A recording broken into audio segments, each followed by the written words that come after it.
So, got quite the busy week ahead of me because I'm preparing for a 1,760-foot roll race event at Pocono Raceway this Sunday. So I got to get new strut mounts installed, waiting for some Mickey Thompson ET Street R 225/50 R15 drag radials to come in, and I also got to replace my CV boots. So I got all my parts on order, so I'm going to start tearing the car down and showing you, what the deal is with my current strut mounts and why I'm switching to some all-metal camber plates. Yeah, axles are really easy to take out on these cars. Just got to loosen the control arm bolts and then take out the ball joint bolt here.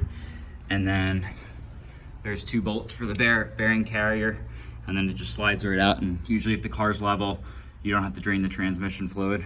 So I already got it out over there. I'm gonna get the other one out, but first I wanna make sure I can get this thing apart, because sometimes the circlip that holds this part into the axle can be a little bit tricky. So I'm gonna make sure that comes out. And then if I can get these all apart, and I'll pull this one out, and hopefully those boots will be here in a day or two. And I also failed to mention that I'm gonna be replacing the rotors. As you can see, we're starting to get some cracks here. I mean, they passed inspection. They don't really have a lip, but like, I don't know, you can see they're cracked. They're old. They're like 5, 6, 7 years old. So I just got Volvo OEM rotors, none of this drilled crap, because they just always crack. And let's be honest, this frickin' slots don't do anything. So I'm gonna go back to OEM rotors on the front and the rear. The rear are, they're just rusty, and some of them are starting to crack, and it's not worth risking one of those exploding going 160 miles an hour, and they're cheap, so gonna get those done. So taking a closer look at the CVs, you can kind of see how this works. Basically, you gotta pry back like one of these little tabs right here, and then this pulls out, and then there's a circlip holding this onto there, and then that boot slides off, and then the boot up here just slides all the way off. And it's basically the same for the driver's side, except there's a little circlip in the transmission that's kind of hard to get off. I've taken these off so many times, I have them down to a science. I get a little one of these guys, and if you wedge one of these up in there, kind of like through there, you can see it right here, give it a couple taps, it'll usually pop this axle out and loosen the C-clip. And then basically the procedure is exactly the same as taking apart that one. So I got the boots on order. I'm doing both boots, inner and outer, because I don't want to do this again. And then yeah, we'll get that one out, we'll get it all taken apart, and then put these back together when the new parts come in. And then after these are out, I just got to loosen up the end links and then the bolts up there, and I can take the struts out, and I'll show you the camber plates I have in a minute. So this is what the camber plates look like.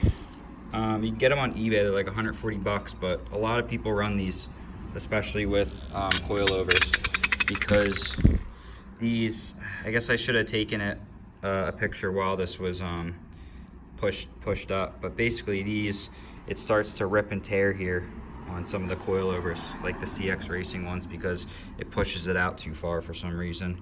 And these are just, I don't even think these are OEM, I think these are, which ones are these? All right, they're made in Germany. They might be the Lemforder ones, but a lot of people buy the cheap like URO ones, and these just rip. Sometimes it'll rip all the way through and just blow the strut through the hood, and I don't want that to happen. But yeah, we're gonna try test fitting these, and this is really easy to take out.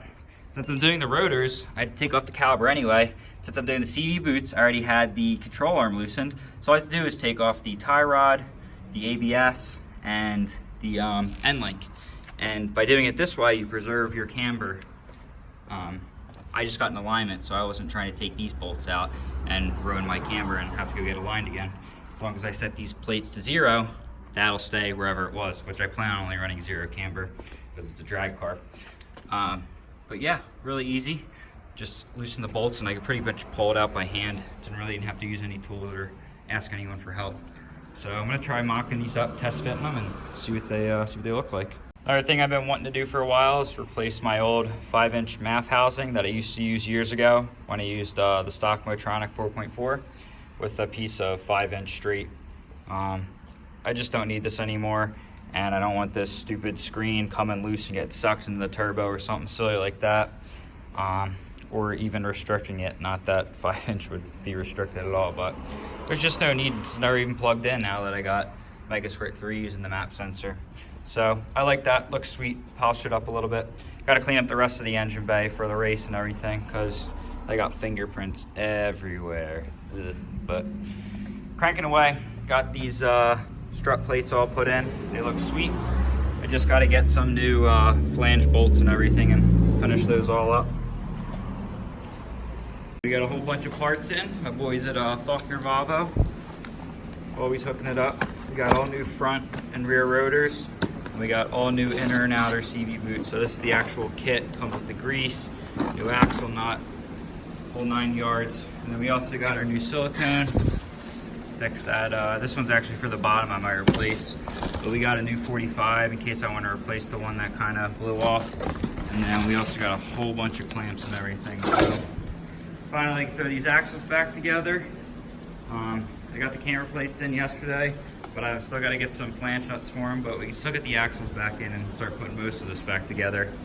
Then I also got new drag radials. They got a little wet, so I'm drying them out before I take them to get mounted, but yeah, these things are mean. I'm going to show more of this in another clip once they're mounted and everything.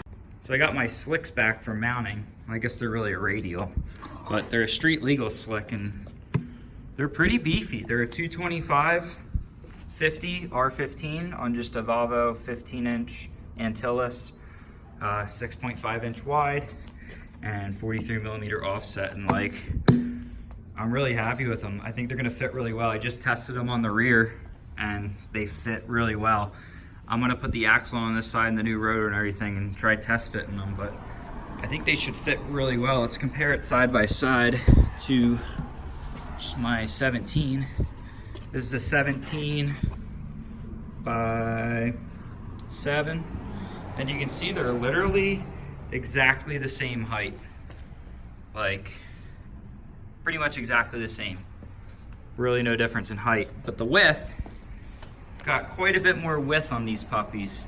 But I guess this is 0.5 inch smaller of a rim, so I gain a little bit of clearance on, I think, the outside, I believe. But yeah, I think these should fit pretty well. I'm gonna try getting the axle in, or maybe just throwing the ball joint on, try and get one of these on the front and see how they fit.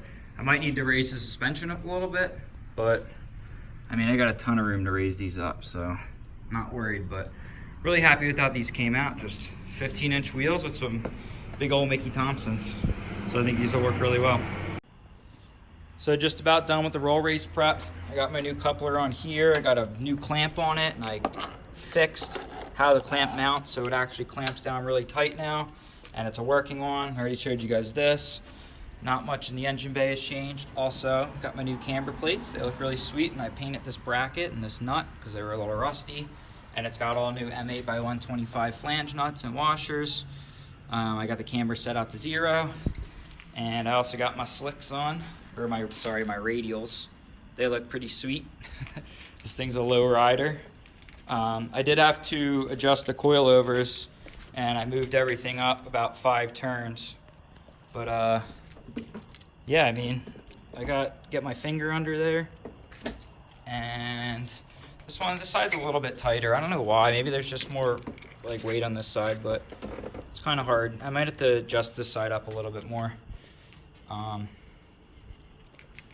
But yeah, pretty happy with it, and I think it's about ready to race. Tomorrow I'm picking up the U-Haul trailer, and then Sunday we're gonna be having some fun in this thing.